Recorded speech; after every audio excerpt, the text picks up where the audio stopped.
1 चमचा तेल, अर्धा चम्मच मोहरी, 1 चमचा जिरे, थोडासा कांदा हा छान तळू द्यायचा एकदम, हरी मिर्च चवीनुसार, थोडीशी कोथिंबीर आणि थोडासा टोमॅटो.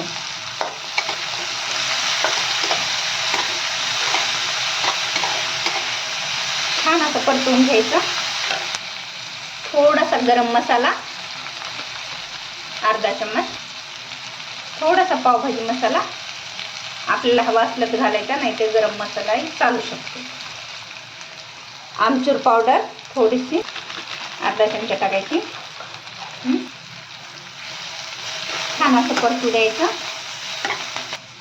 अर्धा चमचा हळद आणि मीठ, आलू उकडा ते आता मी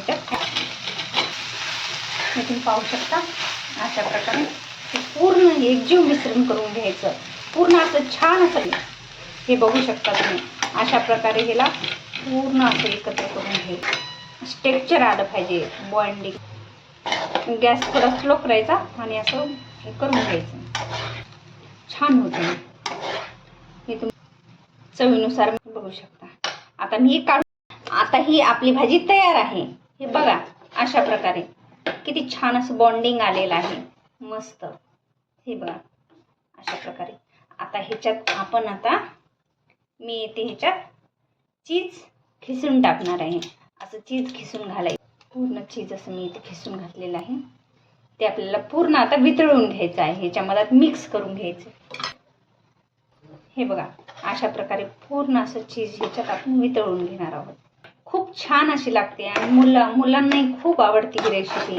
मुलांना चीज खूप आवडतं आणि बटाटा पण आवडतो, त्यामुळे खूप छान अशी बनते आणि पौष्टिक. खूप छान अशी रेसिपी.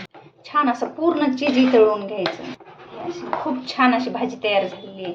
आता ही काढून थंड करून घ्यायची. मी आता ही काढून घेते. बघू शकता अशा प्रकारे मी इथे गव्हाचं पीठ मळून घेतलेलं आहे. हे बघू शकता अशा प्रकारे गव्हाचं पीठ मळून घ्यायचं. हे बघू शकता अशा प्रकारे मी छोटासा एक गोळी तोडून घेतलेली आहे. अशी छोटीशी घ्यायची. तिला एकदम असं बघू शकता आणि चमच्याने 1 चमचा असं सारण त्याच्यात टाकून घ्यायचं.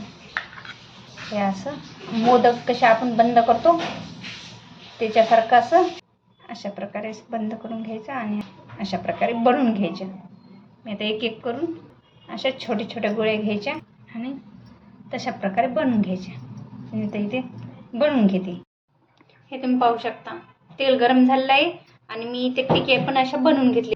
आता ह्या पूर्ण तळून घ्यायचे.